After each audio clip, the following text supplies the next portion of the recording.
کیا جمعہ کے روز نہانا ضروری ہے؟ مستحب ہے نہیں نہایا تو گناہ نہیں ہے لیکن فضائل بہت ہیں اس کے نہانا چاہیے. کیا نہاتے وقت قبلے کی جانب چہرہ یا کمر کی جا سکتی ہے؟ اگر ستر کھلا ہوا ہے تب تو بہتر یہ کہ قبلے کی طرف منہ یا پیٹھ نہ کرے نہاتے وقت. اور استنجا خانے میں تو قبلے کی طرف منہ یا پیٹھ کرنا استنجا کرتے وقت یہ تو حرام ہے. کیا عورت اپنے مخصوص ایام میں بھی نہا سکتی ہے؟ اور نہانے میں کیا اگر ضرورت ہے ٹھنڈک کے لیے گرمی ہو رہی ہے تو نہا سکتی ہے, صفائی کے لیے نہا سکتی ہے. عورت کے لیے غسل کرتے وقت کیا سر کے بال کھولنا ضروری ہے؟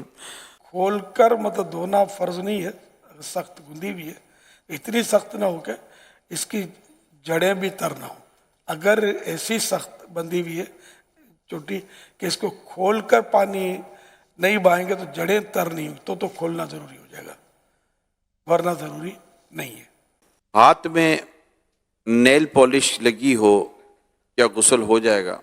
ناخنوں میں نیل پالش اگر غسل سے پہلے لگائی ہوئی ہے اور اب غسل کیا تو غسل تو نہیں ہوگا کیونکہ اس کی تہ جم جاتی ہے ناخنوں پر. کیا غسل بیٹھ کے کرنا چاہیے کھڑے ہو کر؟ بیٹھ کر سنت ہے اور ستر بھی چھپا ہوا ہو.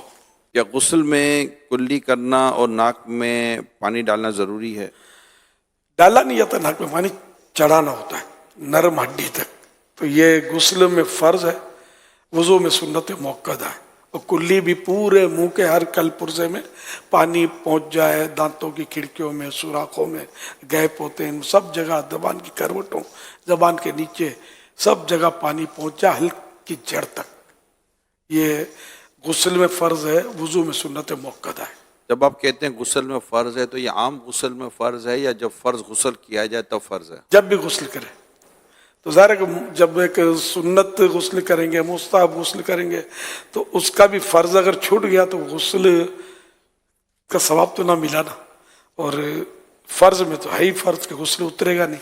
اگر عمومی طور پر جیسے کہ صرف ٹھنڈک کے لیے یا فریش ہونے کے لیے غسل کرنا چاہتا ہے تو کیا تب بھی ناک میں پانی چڑھانا فرض ہو جائے گا اور ہر مطلب کہ کل پرزے تک کلی کرنا فرض ہو جائے گا؟ تو غسل اسی وقت کہا جائے گا کہ جب اسی طریقے سے جو طریقہ بیان کیا گیا وہ اب خالی بدن میں پانی ڈال رہا ہے تو یہ پھر غسل نہیں ہے, جبکہ ٹھنڈک کے لیے گرمی دور کرنے کے لیے وہ کہتے ہیں تبرید کے لیے ٹھنڈک کے لیے تو یہ بھی جائز ہے, مباح ہے. اچھی نیت ہو تو ثواب ملے گا. کیا شاور کے ذریعے نہانے سے فرض غسل ہو جائے گا؟ وہی کلیاں اور ناک میں پانی چڑھا لے جو چڑھانے کا پروپر طریقہ ہے, باقی سارے بدن پر جو اعضاء جو پارٹس غسل میں دھونے فرض ہیں تو وہ اگر دھل گئے تو دو قطرے کم از کم بہہ گئے ہر جگہ سے تو غسل تو فرض اتر جائے گا.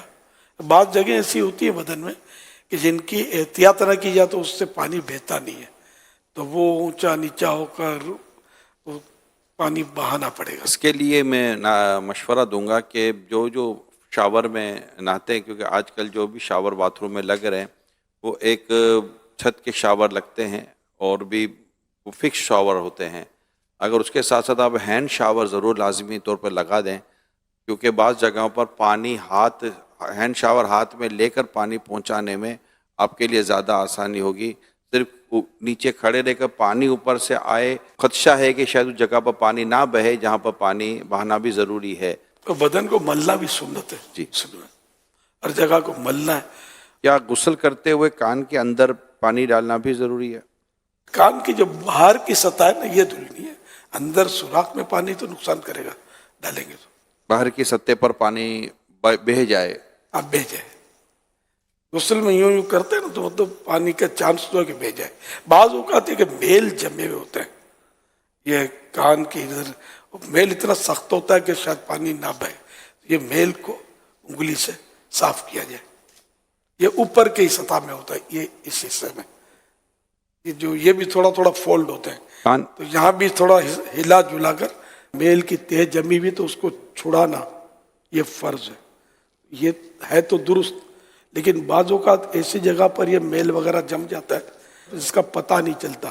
اس طرح کی مطلب کوئی چیز رہ جائے جس کے احتیاج میں حرج ہو, جس کے دھیان رکھنے میں حرج ہو تو اس میں معافی ہوتی ہے. لیکن یہ کہ جب پتہ چل گیا کہ یہ رہ گیا ہے